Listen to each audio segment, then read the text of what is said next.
everybody, my name is Steven and I've had the Tesla Model 3 for a couple months now. I've just hit 10,000 kilometers on the car, and today I actually want to do a review video on my thoughts on the long range Model 3. If you're on the fence on getting the long range, here are some of the most important reasons, in my opinion, on the reasons why you should get the long range version instead of waiting for the standard.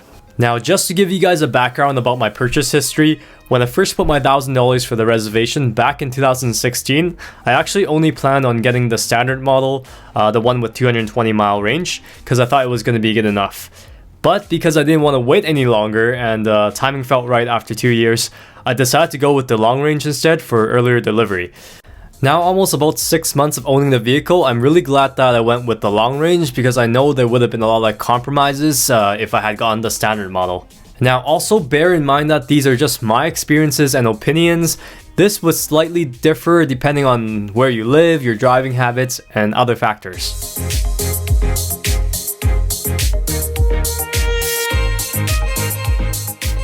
Alright, so for the first reason why I would get the long range is you have to consider the phantom drain.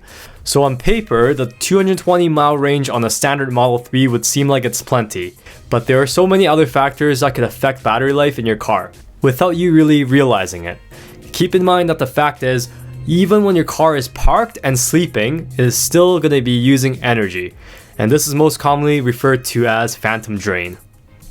It's not going to be that much, but it definitely will happen. The drain is even more severe in the winter, which is why I would never let my car parked with less than 10 to 20 miles. I feel like that's just too risky to have the battery sitting that low and having a potential Tesla breakdown. And you definitely want enough range to be able to get to your destination, be able to park it, for example, like at an airport, leave it for a couple of nights, and be able to come back to it normally. It is really cold where I live here in Canada, so like a negative 15 degrees Celsius day, I have experienced more than 30 to even 50% range loss. But we'll get to that in a little bit later.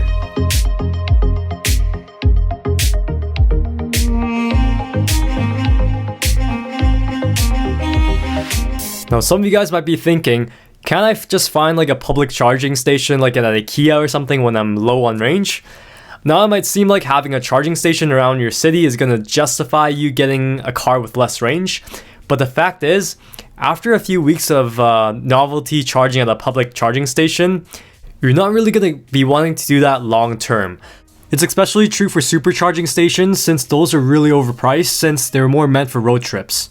Your primary charging should be at work or at home. Nobody's got time to go to like a public charging station and sit there for 4 hours for your car to warm up or charge for you to drive home. It may seem fun to use a charging station here and there at first, but eventually you'll realize that the most realistic charging option is at the comfort of your own home while you're sleeping. So I definitely found the long range way more comfortable since I'm able to park outside at multiple locations, different areas without having to worry about plugging in my car, even if the phantom drain is happening in the winter.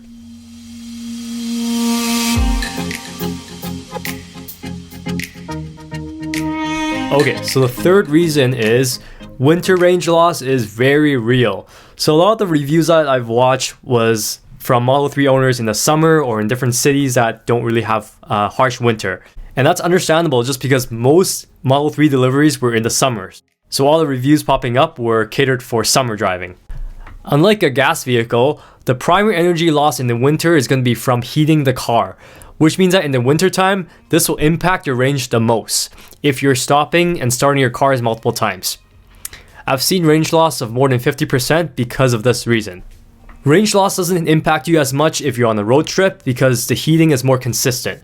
But if you're stopping your car, letting your car get cold again, and then hopping back on the car, heating up the car again, all that energy loss is going to rack up. Alright, so if you're new to the idea of range loss, let's consider this example here, which is pretty close to like a real world scenario for me myself. So it's a pretty cold day out.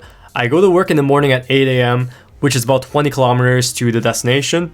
Just because I had to preheat my car before I got into the car in the morning, the actual range costed about 25 kilometers. So let's say it was about 10 to 20% range loss, which is not too bad in the winter. So then I park my car outside for about 8 hours in the cold, and after work I preheat the car and come back to the Model 3 and had lost about 10 kilometers, which is also pretty normal for a cold day since I had to preheat the car and I wanted to make sure that it was in a comfort state. So after work, I drive about 20 kilometers down to the shopping strip where I'm going to be picking up some Christmas gifts. Now this is where things get interesting. So I get to the shopping strip and the first store, and it took me about 40 minutes to shop there and to get what I needed. Then I drive to the next store, which is not walking distance, but it's only 1 kilometer away, so I drive to the next parking lot.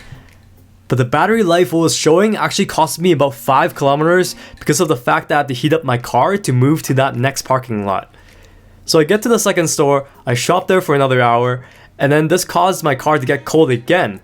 So when I had to move to the third store, I actually had to heat up my car again and I lost another 4 kilometers, whereas I actually only physically traveled 1 kilometer.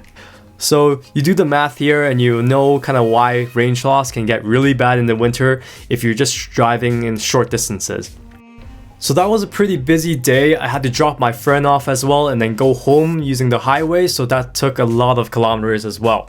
So of course this is like a special occurrence, but if you're going to be driving your car, these scenarios are not uncommon, at least a few times a year.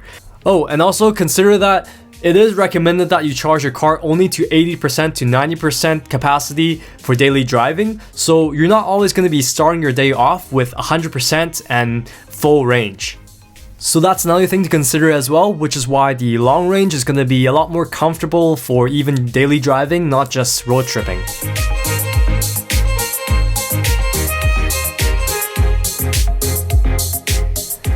Alright, so the fourth reason of getting the long range version is long-term battery life.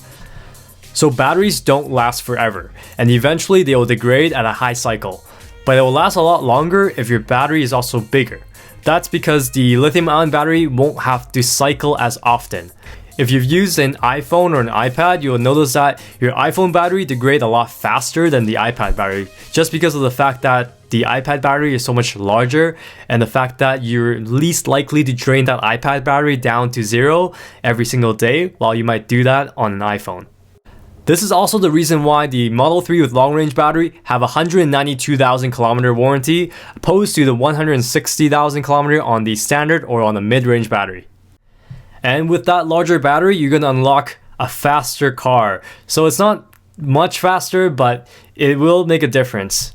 So all in all, I think these are just a few good long-term bang for your buck options to get with the long range battery, on top of having a more comfortable driving experience. Alright, so that's basically my review of the long range Model 3. I hope this helped you make your decision and consider subscribing to my channel. If you're planning on ordering your Model 3, don't forget to use my referral code for free supercharging credit. Let me know in the comment section below what your thoughts are and if you have any questions. So thanks for watching and I'll see you soon.